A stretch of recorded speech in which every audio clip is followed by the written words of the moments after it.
This will be a day long remembered. Now I am the master.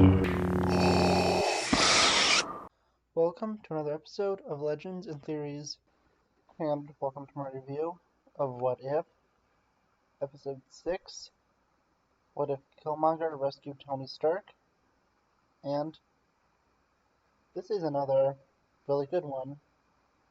I think that it's nearly on the level of the Zombies one.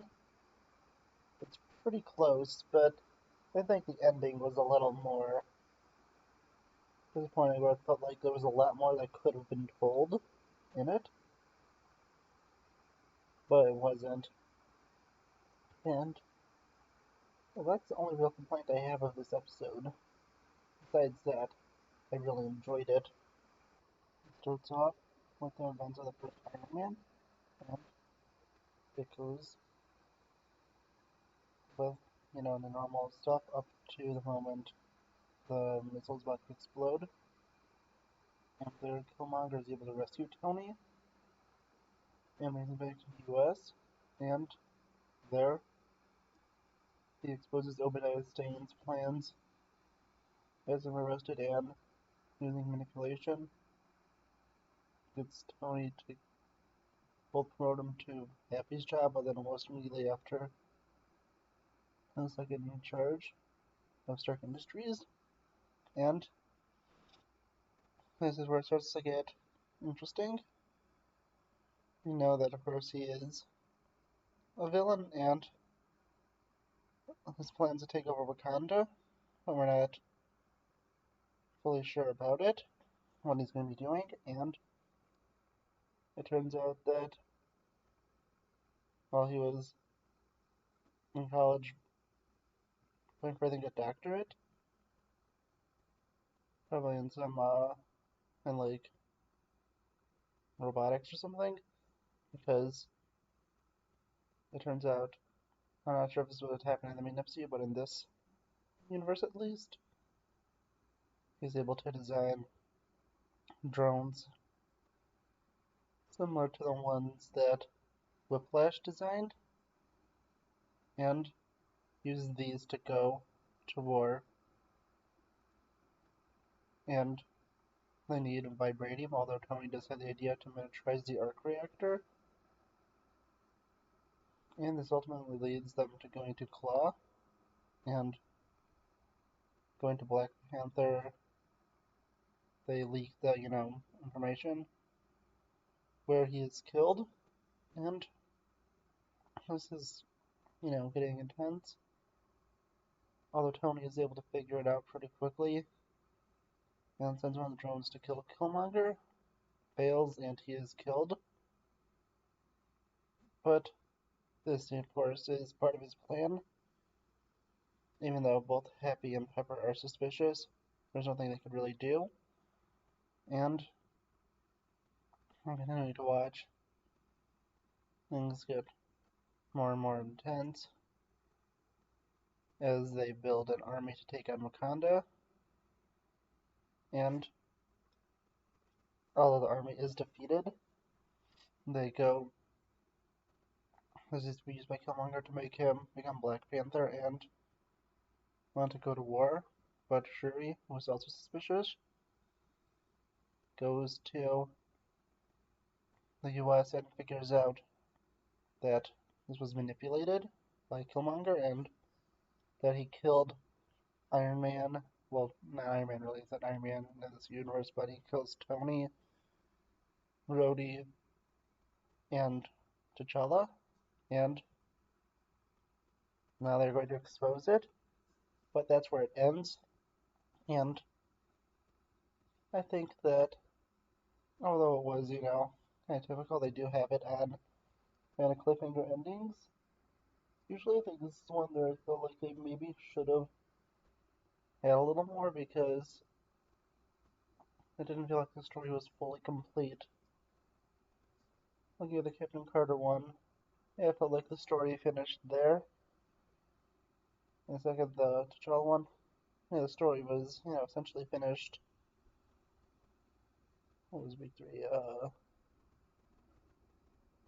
Oh yeah, the Fury's Big Week. That one, the Avengers murder, the mystery was solved, and it felt like that was done. And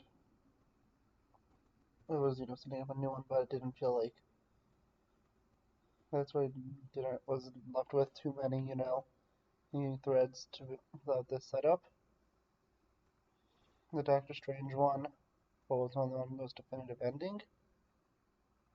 And then the zombies one, yeah, that felt like it had a lot, it felt like it was finished up, but also and set up the final battle.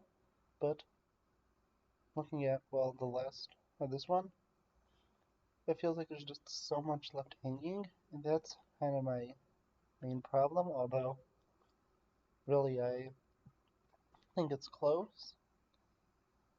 I think that it just feels a lot. Maybe it could have ended with us seeing them exposing everything and everyone start to react to it. I mean, at the full conclusion. But that's maybe it. So I think this was a really good episode. It was really interesting, and I'm excited to see how it continues. And I think that's really it. I'm pretty excited to see what next week is. I think with episodes, I think we have only a few left. I think there's 3 more episodes. And one is Hardy Thor, I think. The second is the Ultron one. And the Thanos Gamora one. Those are the 3 I think that are left. And one of them has Tony Stark going to Sakaar, although I'm not sure which one that one is. And it's interesting that all of these have, well, include Black Panther, have a very interesting thing dealing with, death. The first one, I think, was, just the tribute, but also a very nice, celebration of the character. And then he appeared in, I think it was Zombies, and of course he has the nice tribute to everything there. He then appears in the next one, which is, then he appears in this one where he also dies in it. And I think that's pretty interesting with the actor dying, and I'm getting a lot of nice, little tributes and talking about death, which is also kind of, a really weird coincidence, but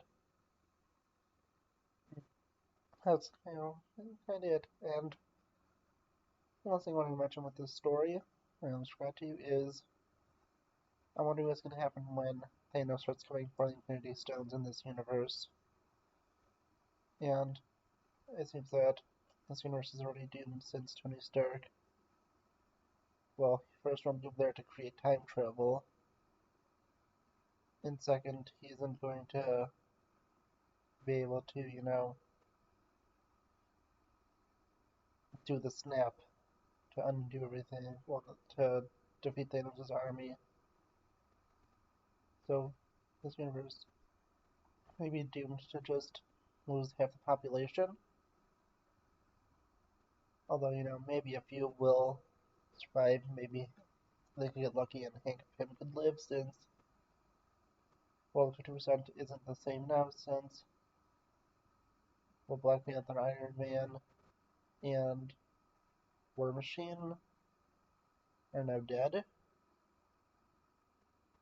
So also, let's think of, other movies that'll be affected. Maybe Thor is going to be in the middle of, like, a war, which would be different when he's banished to Earth. Or perhaps since Wood will look at Earth and see it's at war, he may send him somewhere else. But I'm not fully sure what this will have impacts on the future fully.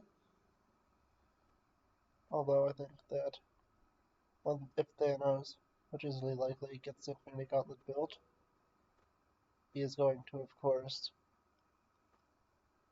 only need to get the Space Stone and, well, the Mind Stone from Earth, and he can get the Space Stone pretty easily. And then the Mind Stone, he'll have to fight the, armies of Earth for that. Or the, not armies, the armies of the sorcerers, but I think that's really it. So, I'm excited for the rest of this season. 20 episodes left. And I just, I was thinking the most likely one for Tony going to Sakaar is probably the Thanos Gamora one. Although I'm not fully sure how it's going to fit into that story.